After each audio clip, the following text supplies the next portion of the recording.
Saludos amigos y bendiciones.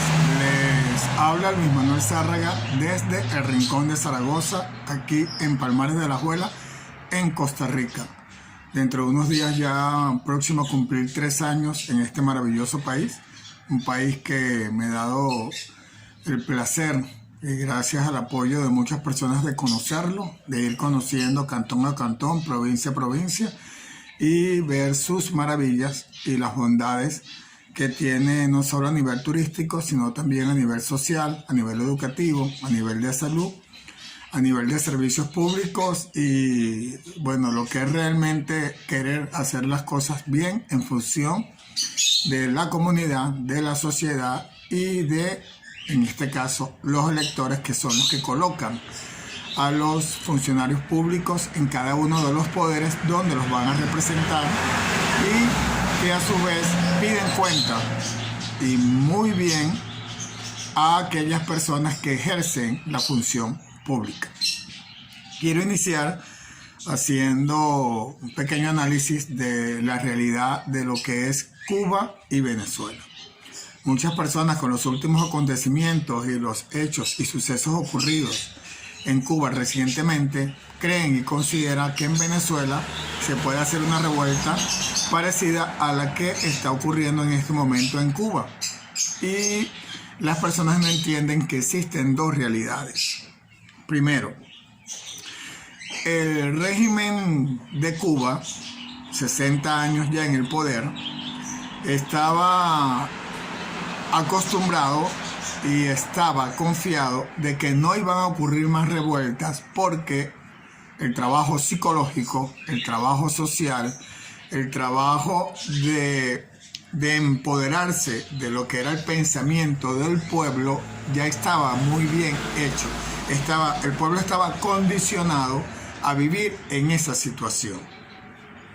Es por ello que no se habían ocupado o no se habían preocupado de actualizar todo lo que eran sus armas bélicas, y los colectivos sociales o los colectivos de seguridad, el único trabajo de inteligencia que hacía era hablar, explicar, indicarle al Estado o al régimen a aquellas personas que pudieran estar creando alguna matriz de opinión adversa en contra del gobierno. Pero el armamento estaba completamente desactualizado y por ende la Policía Nacional o los organismos de seguridad no estaban armados para poder reprender una manifestación como la que está ocurriendo en este momento en Cuba. Es por ello y es de esta manera como la comunidad enardecida, la comunidad cansada, agobiada, frustrada, ha hecho retroceder, correr y a su vez dispersar lo que ha sido esa ola de atentado en contra de las fuerzas públicas. Y más aún, pues el presidente de Cuba demostró que ciertamente quiso enfrentar pueblo contra pueblo, pero no se dio cuenta que muchas personas ya estaban preparadas, estaban organizadas y habían hecho estrategias para que los seguidores del Estado, los seguidores del régimen, no pudieran atacar estas manifestaciones y los neutralizaron. Fue un trabajo bien hecho por la oposición. Y aparte de ello, un trabajo que se mantuvo siempre a escondidas, a espalda. No existen las redes sociales, no existen los medios de comunicación, y el pueblo sabe que ellos no pueden estar divulgando lo que van a hacer porque los iban a atacar recientemente. Entonces, o los iban a atacar y de por sí iban a frustrar cualquier intento de sublevación en contra del régimen cubano. Vamos a la realidad de Venezuela. ¿Qué ocurre en Venezuela? En Venezuela la realidad es completamente distinta.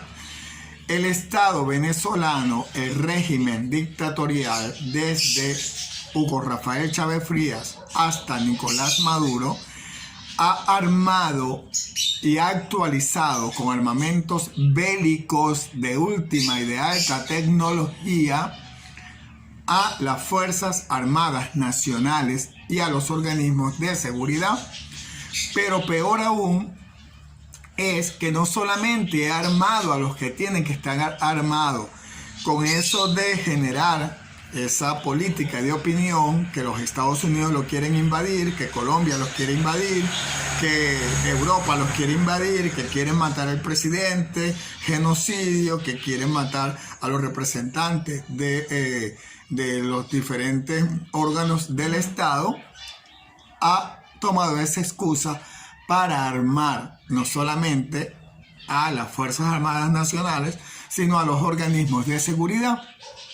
Pero a su vez hizo pacto con los pranes, hizo pacto con los colectivos, hizo pacto con el narcotráfico, hizo pacto con la guerrilla y armó a la guerrilla con armamentos de alta tecnología que se los entregó para que supuestamente defendieran al Estado en cualquier momento que saliera el pueblo a manifestar. Craso error también de los dirigentes de oposición, que cuando iban a hacer algo lo difundían a todo el mundo, se lo decían a todo el mundo, y ya el gobierno estaba, o el del gobierno estaba preparado para frustrar cualquier intento. Ahora, otra cosa completamente distinta. En Cuba, el que es opositor, y el que es oficialista o está con el régimen castrocomunista, está con el régimen castrocomunista. Mientras que en Venezuela hay opositores que apoyan al oficialismo y hay oficialistas que pactan con los opositores. Entonces hay demasiada fuga de información. Mucha fuga de información. No es igual enfrentar a los organismos de seguridad que no tienen armamentos actualizados a enfrentar a los organismos de seguridad que a su vez se respaldan o apoyan con planes, colectivos, narcotráfico, guerrillas, y que existen organismos de alta peligrosidad. Usted no va a ver en las redes sociales en Cuba a un ministro o a un alto dirigente del régimen retratándose en una cárcel de alta peligrosidad con un plan o con un privado de libertad. Mientras que en Venezuela nosotros veíamos constantemente a la ministra de Asuntos Penitenciarios, diputada de la Asamblea Nacional ilegítima, retratándose con el Conejo, con el Coqui, con el Iván y con una gran cantidad de planes y de personas que dominaban las cárceles en el país y los armaban. No podía ser posible que una ministra, que se supone debería estar más bien utilizando y capacitando a los organismos para poder cumplir una función dentro de los penales, lo que hacía era hacer relaciones públicas sociales, y no voy a decir las otras porque no me consta, pero también se comentaba, con los privados de libertad. Entonces, esas son las dos realidades y son las dos diferencias. 60 años, 23 años, unos organismos de seguridad que no estaban armados y que los colectivos sociales lo que hacían era informar acciones de algunos grupitos de opositores contra colectivos fuertemente armados, armas bélicas, y que usted no sabe quién realmente es opositor y quién realmente es oficialista, porque en Venezuela es una melcocha de politiquería y de compromisos con el régimen.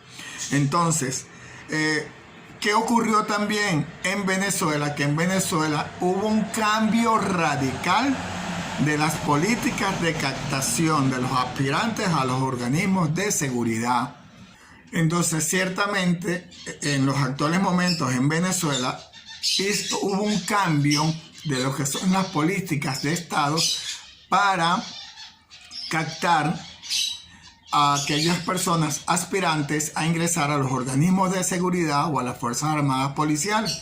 Ahora, anteriormente usted veía profesionales, muchachos que se estaban preparando para ser o estar dentro de las Fuerzas Armadas Policiales o dentro de las Fuerzas Armadas Nacionales. Ahora usted ve malandros disfrazados de organismos de seguridad.